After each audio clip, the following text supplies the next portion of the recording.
امید ہے کہ اپنے رب کی عبادت کر کے محروم نہ رہوں گا۔ پس جب ان لوگوں سے اور جن کے وہ لوگ خدا کو چھوڑ کر عبادت کرتے ان سے علیحدہ ہو گئے تو ہم نے ان کو اسحاق بیٹا، دیکھو اس کے بعد میں اسحاق بیٹا، اس کے پہلے اسماعیل علیہ السلام تھے۔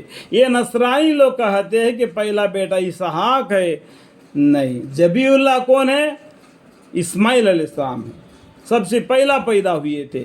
اس کے وجہ سے ان کی دوسری جو نیچے میں تھی وہ بیوی نے کیا کیا، وہ بیوی کو اور وہ بچے کو وہاں سے ہٹا دیا، جہاں پر ابھی مکہ ہے، آب زمزم ہے، آگے آپ کو معلوم ہے۔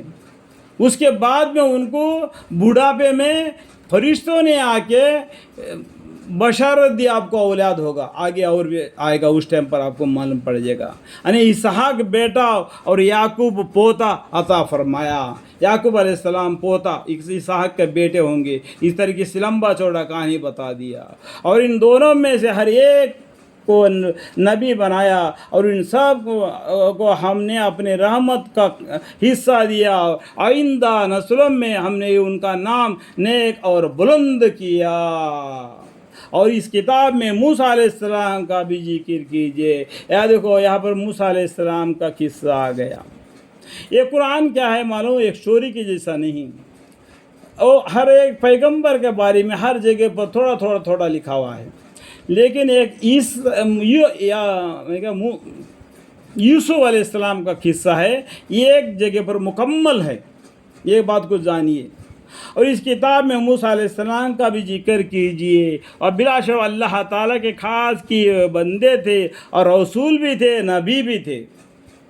اور ہم نے ان کو کوہ طور کی دہنی جانب سے آواز دی، اور ہم ان کو راز کی باتیں کرنے کے لیے مقرب بنایا۔ اللہ تعالیٰ نے ان کو کیا کیا، اپنے طرف سے جو باتیں ہیں کرنے کا، راز کی باتیں کرنے کے لیے مقرر کیا تھا۔ انہوں نے کوہ طور کی دہنی جانب جا کے کھڑا ہو کے اللہ سے باتیں کرتے تھے، اور ہم نے ان کو اپنی رحمت سے ان کے بھائی ہارون علیہ السلام کو نبی بنا کر عطا کیا۔ دیکھو یہاں پر موسیٰ علیہ السلام کے بھائی ہے ہارون علیہ السلام، وہ مریم علیہ السلام کے جگہ پر ہارون کا نام آیا، ایک نام کے دو آدمی بھی ہو سکتے ہیں، یہ بات کو جاننا چاہیے، ٹھیک ہے، نبی بنا کر عطا کیا۔ اور اس کتاب میں اسماعیل علیہ السلام کا بھی ذکر کیجیے، اور یہاں پر اسماعیل علیہ السلام کا ذکر آتا ہے۔ بلا شک وہ وعدے کے بڑے سچے تھے، اور وہ رسول بھی تھے، نبی بھی تھے۔ اسماعیل علیہ السلام کیا تھے؟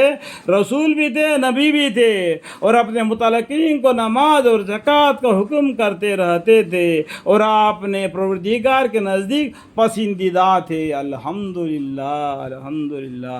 اور اس کتاب میں ادریس علیہ السلام کا بھی ذکر کیجئے، بے شک وہ بڑا راستے والے نبی تھے، اور ہم نے ان کو کمالات میں بلند مرتبہ تک پہنچا دیا۔ کن کو؟ ادریس علیہ السلام کو۔ یہ قصہ ادریس علیہ السلام کا قصہ بھی آپ کو قصص الانبیاء میں پڑھیں گے تو پورا قصہ ایک جگہ پر آپ کو مل جائے گا۔ یعنی قرآن کا معنی پڑھنے کے لیے قصص الانبیاء کو پڑھنا ضروری ہے۔ اس میں کیا ہوتا ہے کہ پورا قصہ ایک جگہ پر مل جاتا ہے۔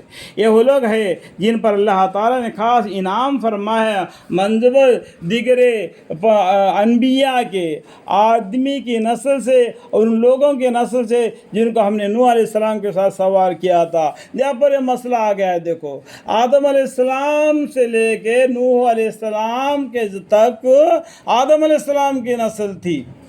تو نوح علیہ السلام نے کیا کیا، دیکھو ان کا بھی جو نسل ادھر سے آدم علیہ السلام میں ملا جلا ہوا ہے، لیکن یہاں پر کیا ہے، بات یہ ہے کہ جتنے بھی تھے مومن تھے وہ بچ گئے۔ نوح علیہ السلام کے ساتھ جتنے بھی تھے وہ میکے والے کشتی میں سوار ہو کے، باقی جتنے بھی آدم علیہ السلام کے ساتھ میں دنیا میں آ کے پیدا ہوئے، جو آدمی مسلمان بھی ہو، جو جتنے بھی آدمی ہو، سبھی نے پانی میں غرق ہو کے مر گئے۔ ختم ہو گئے۔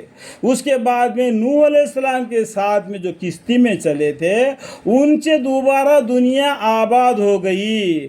نوح علیہ السلام نے بددعا مانگی تھی۔ آپ نوح علیہ السلام کا جو سورہ ہے وہاں پر آپ پڑھنے سے اس کا بات معلوم ہو جائے گا کہ یہاں پر بولتے کیا کہ آدمی کے نسل سے اور ان لوگوں کے نسل سے جن کو ہم نے نوح علیہ السلام کے ساتھ سوار کیا تھا، وہ مینکھے والے کشتی میں سوار ہو کے وہ پانی سے بچ کر آ گئے تھے اور جو یہ پہاڑی پر ٹھہرے تھے۔